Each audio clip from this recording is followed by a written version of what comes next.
₹1 കോടി ഒരു home fund എന്ന് പറഞ്ഞ കാര്യം. ഇവിടെയാണ് ഞാൻ ഈ ബിസിനസ്സിലേക്ക് കയറി ഏറ്റവും കൂടുതൽ എനിക്ക് അട്രാക്റ്റീവ് ആയിട്ടുള്ള ഒരു കാര്യം. എനിക്ക് വീടില്ല, കൂട്ടുകുടുംബം ഫാമിലിയിലാണ് ഞാൻ താമസിക്കുന്നത്, ഒരു തീരദേശ മേഖലയിലാണ് ഞാൻ താമസിക്കുന്നത്. ഞാനൊരു മുക്കുവനാണ്, അത് പറയാൻ എനിക്കൊരു മടിയില്ല, അല്ലെങ്കിൽ ഒരു ഇതുമില്ല. കാരണം എന്ന് പറഞ്ഞാൽ പണ്ട് മുതലേ എന്റെ സുഹൃത്തുക്കളും അതുപോലെ തന്നെ കോളേജിൽ പഠിച്ച സുഹൃത്തുക്കളെല്ലാം കളിയാക്കുന്നുണ്ട്, ഇവനൊക്കെ കടപ്പുറം കൾച്ചറാണ്. പക്ഷെ ഇവന്മാരൊന്നും മനസ്സിലാക്കാത്ത കാര്യമുണ്ട്.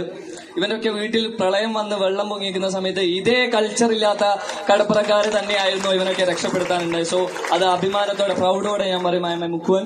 അപ്പം അവിടെ നിന്നുകൊണ്ട് 16ഓളം ആളുകൾ നിൽക്കുന്ന ഒരു കൂട്ടുകുടുംബം ഫാമിലിയിൽ നിന്ന് ഈ ബിസിനസ് ഡെവലപ്പ് ചെയ്തു. ഇന്ന് കമ്പനിയുടെ നാഷണൽ സെയിൽസ് ടീം മാനേജറായി.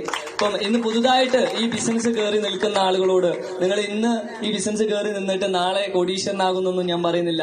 ഒരു 2 വർഷത്തോളം ആത്മാർത്ഥമായിട്ട് കമ്മിറ്റ്മെന്റ് എടുത്ത് ഫിജി കാർഡ് എന്ന് പറയുന്ന ബിസിനസിനെ മനസ്സിലാക്കി, നെറ്റ്വർക്ക് മാർക്കറ്റിംഗിന്റെ അറിവ് മനസ്സിലാക്കി, ഇതിന്റെ ട്രെയിനിങ് സെക്ഷനും അതുപോലെ തന്നെ BOPകളും 7 ക്ലബ്സും ഇതൊക്കെ അറ്റൻഡ് ചെയ്തുകൊണ്ട് ഒരു 2 വർഷത്തോളം ആത്മാർത്ഥമായിട്ട് നിങ്ങൾ വർക്ക്ഔട്ട് ചെയ്ത് കഴിഞ്ഞാൽ, എന്റെ ഒരു എക്സ്പീരിയൻസ് കൊണ്ട് പറയാണ്, എന്നെ സംബന്ധിച്ചോളം എനിക്ക് വലിയ കഴിവും കാര്യങ്ങളൊന്നുമില്ല. അങ്ങനെ എന്തെങ്കിലും ഒരു കഴിവുണ്ടെങ്കിൽ 22 വയസ്സുകൊണ്ട് ഒരു സൈക്കിളെങ്കിലും വാങ്ങിയിരിക്കും.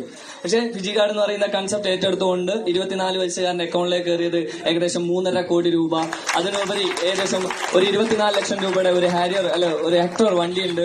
ഇതിനു പുറമെ എന്റെ അമ്മയുടെ ഏറ്റവും വലിയൊരു സ്വപ്നമായിട്ട് നിൽക്കുന്ന ഒരു വീട്, 6 സെന്റ് സ്ഥലം വിത്തൗട്ട് ലോണിൽ ഫിജി കാർഡ് എന്ന് പറയുന്ന ബിസിനസ്സിൽ മാത്രം കിട്ടിയ പൈസ 18 ലക്ഷം രൂപ കൊടുത്തുകൊണ്ട് 6 സെന്റ് സ്ഥലം, അവിടെ നിന്ന് 60 ലക്ഷം രൂപയുടെ ഒരു വീട് പണി നടക്കുന്നു.